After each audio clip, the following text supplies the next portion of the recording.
Hello friends, welcome to our new video. তো আজকে আমাদের শান্তিনিকেতনের সেকেন্ড ডে।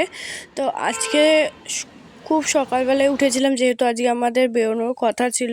তো যখন বেরোই আজকে এই পরিমাণ কুয়াশা ছিল। তো তো রেডি হয়ে আমরা এখন বেরিয়ে গেছি। তো আমাদের 8:30 নাগাদ গাড়ি আসার কথা ছিল। তো আমরা সবাই রেডি হয়ে গেছি। তো চলো নিচে যাওয়া যাক, আর গাড়িতে করে এবার পরের জায়গায় যাওয়া যাক। তো বাইরে খুব কুয়াশা ছিল বলে আমরা সব সোয়েটার পরে নিয়েছিলাম, কারণ যেহেতু গাড়িতে যাব ঠান্ডা তো লাগবেই। তো চলো নামা যাক।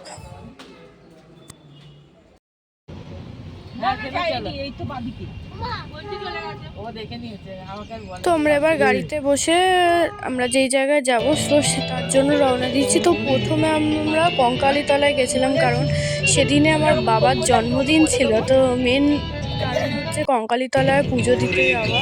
তো সেই কারণে আমরা রাস্তায় বেরিয়ে পেরেছি। এবার চলো তোমাদের সাথে প্রাকৃতিক দৃশ্য শেয়ার করা যাক।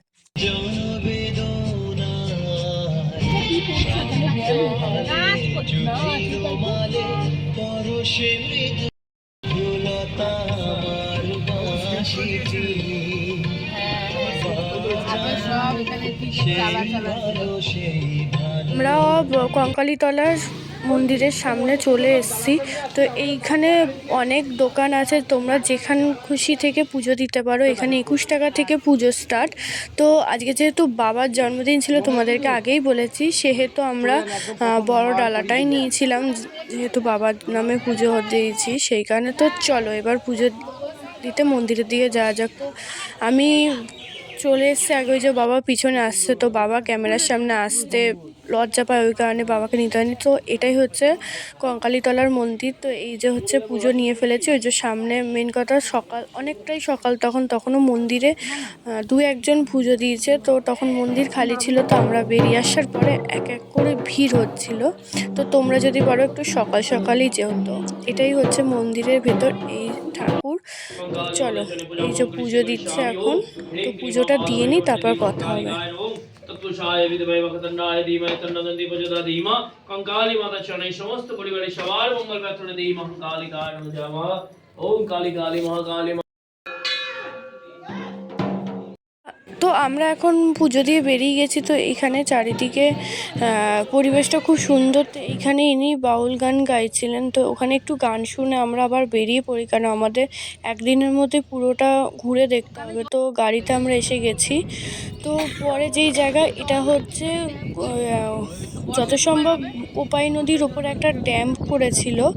তো সেই ড্যামটাই আমরা দেখতে এসেছিলাম। তো এই জায়গাটাও নতুন, আমরা এর আগে যখন গেছিলাম তখন দেখিনি। তো সেই জায়গা থেকে দেখে আমরা পরের জায়গায় যাচ্ছি। তো আশেপাশের দৃশ্যটা তোমাদের সাথে শেয়ার করছি। চলো এটা দেখে পরের স্পটে যাওয়া যাক।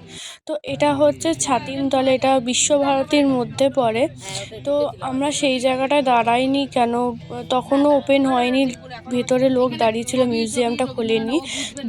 এটা হচ্ছে বিশ্বভারতীর ভেতরে যে মিউজিয়ামটা, এটা সেটা কিন্তু তখন যেহেতু মিউজিয়াম খোলার সময় হয়নি, ভেতরে লোক টিকিট কেটে ঢুকে দাঁড়িয়েছিল অনেক। আমরা ওই কারণে আর এখানে দাঁড়াইনি, পরবর্তী জায়গায় যেখানে দেখাচ্ছিল সেখানে চলে গেছিলাম।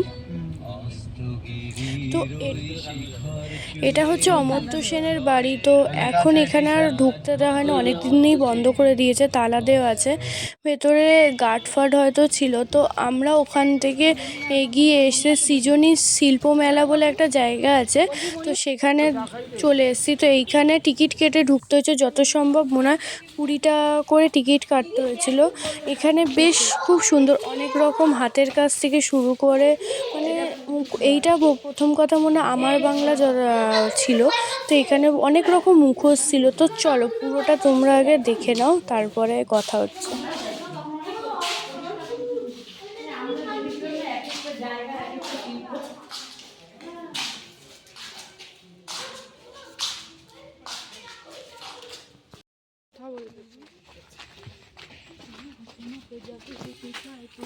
বাংলা ফোনটা বার করো গো আমার।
তো আমাদের এটা পুরো ঘোরা হয়ে গেছে। তো চলো শান্তিনিকেতনের স্পেশাল নাচ যেটা, সেটা আমাদের সাথেই যারা গেছিলো তারা করেছিল, কি আমি করিনি, কারণ আমি যদি করতাম তাহলে ভিডিওটা করে দেওয়ার মতো কেউ ছিল না। তো চলো এটা আগে দেখা যাক।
তো আমরা ওখান থেকে বেরিয়ে এসে পরের যেখানটা দেখাচ্ছিল, এটা হচ্ছে সুরুলের রাজবাড়ি।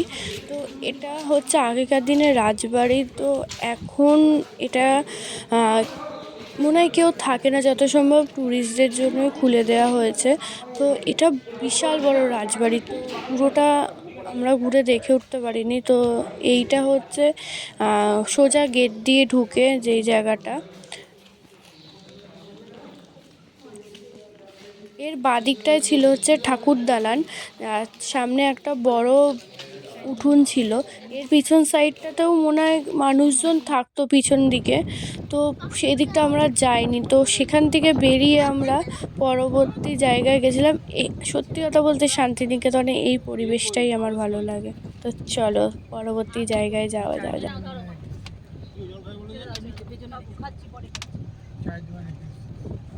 তো পরবর্তী জায়গা হচ্ছে এখান থেকে কোপাই নদীটা খুব সহজে দেখা যায়, তো সেখানেই সবাই দেখতে এসেছিলো। মনে হয় এটা যত সম্ভব আমার কুটির নাম।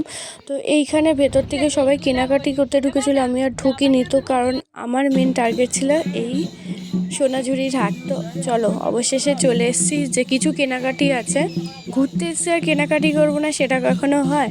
তো চলো কেনাকাটিটা করে নিই আগে, কেন এখন ফাঁকা আছে, বেলা বাড়ার সাথে সাথে এটাও ভিড় হতে থাকবে, তখন আর কিছু দেখা যাবে না। তো চলো ঘুরে ঘুরে দেখে নিই। তো আমরা অনেক কেনাকাটি করেছি, সেই কেনাকাটিগুলো পরে ঘরে গেলে তোমরা দেখতে পাবে।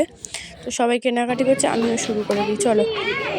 তো এখন আমরা খেতে চলে এসেছি ওই সোনাঝুরির হাটের মধ্যে একটা রেস্টুরেন্ট ছিল, সেখানে পুরো বাঙালিয়ানা খাওয়া দাওয়া ছিল। তো সেখানেই আমরা দুপুরবেলা খেয়েছিলাম, বাঙালি থালি নিয়েছিলাম, মানে ভেজ থালি। ভেজ থালির মধ্যে ভাত ছিল, ডাল ছিল, পোস্ত, ফুলকপি পনির দিয়ে তরকারি, বেগুন ভাজা, আলু ভাজা, পাঁপড় ভাজা, স্যালাড, চাটনি, আর হ্যাঁ অবশেষে ঘি ছিল, আর শেষ পাতে কিন্তু পায়েস ছিল। তো আমরা ওখানে খেয়ে দিয়ে কেনাকাটি করে এবার হোটেলের দিকে রওনা দিচ্ছি, কেন আর শরীর দিচ্ছে না, অনেকটাই বিকাল হয়ে গেছে। তো দেখো আমরা এত কেনাকাটি করেছি। তো এখন বিকাল হয়ে গেছে, আমরা একটু ফ্রেশ ট্রেশ হয়ে রেডি হয়ে বেরিয়ে গেছি, কারণ বাবার জন্মদিনের কেক কোনো দিনও কাটতে চায় না, তো এইখানে আমরা জোর করেই কেক কাটবো, সেহেতু কেকটা আনার জন্য বেরোতেই হতো, আর রাতে খাবার আনার জন্য বেরোতে হতো। তো আমরা সব একসাথেই বেরিয়ে গেছিলাম। তো বেরিয়ে এখন আমরা মোমো খেয়ে নিচ্ছি। মোমো খাওয়ার পরে দেখি যে বাবা, তারপর আর পিসিরা, কাকিরা যারা ঘরে ছিল ওরাও চলে এসছে। তো দেখো এইটাই হচ্ছে মোমো। মোমোটা ভালো ছিল না, গন্ধ ছিল কেন জানি না। তো এটা হচ্ছে তোমার যেই পৌষ মেলা হয় যেই মাঠটা, তার সামনে যেটা একটা রাস্তা আছে, ওই রাস্তার মধ্যেই এই দোকানগুলো আছে। তো সেখান থেকে ঘুরে নিচ্ছি, তো চলো ঘুরে নিই, তারপরে কেক কিনতে যাওয়া যাক। তো আমাদের ঘোরা শেষ হয়ে গেছে, তো এবার আমরা টোটো করে মিও মোড়ের সামনে চলে এসেছিলাম। তো তার পরের দিনে মিও মোড়ের যেহেতু জন্মদিন ছিল, অফার ছিল, সেই কারণে সেদিনে মিও মোড়ে রাত্রেবেলা খুব ভিড় ছিল। তো আমরা ওখান থেকে একটা কেক পছন্দ করে নিয়েছিলাম। তো দেখতেও পাচ্ছিলাম না এত ভিড় ছিল, তো মাঝখান দিয়ে ঢুকে কেকটা নিলাম, নিয়ে তাড়াতাড়ি করে বাবার নামটা লিখলাম। হ্যাঁ, এই নামটা আমাদের বাবাকে সবাই পাড়াতে বা বাড়িতে সবাই এই নামটাতেই রাখে, কিন্তু আমার বাবার এটা ভালো নাম না। তো চলো এখান থেকে কেকটা নিয়ে খাবারটা নিয়ে বাড়িতে যাওয়া যাক, কেন অনেক রাত হয়ে গেছিলো। আমরা 3টে মেয়েই একমাত্র এখানে এসেছিলাম, বাদবাকি আর কাউকে আনা হয়নি। তো খাবারপত্র নিয়ে আমরা হোটেলের সামনে চলে এসেছি, এই যে অর্থাৎ আমার খাবারটা রয়েছে। এই আজকে আমাদের লাস্ট দিন ছিল শান্তিনিকেতনে। তো চলো টাটা বাই, পরের ব্লগে দেখা হচ্ছে।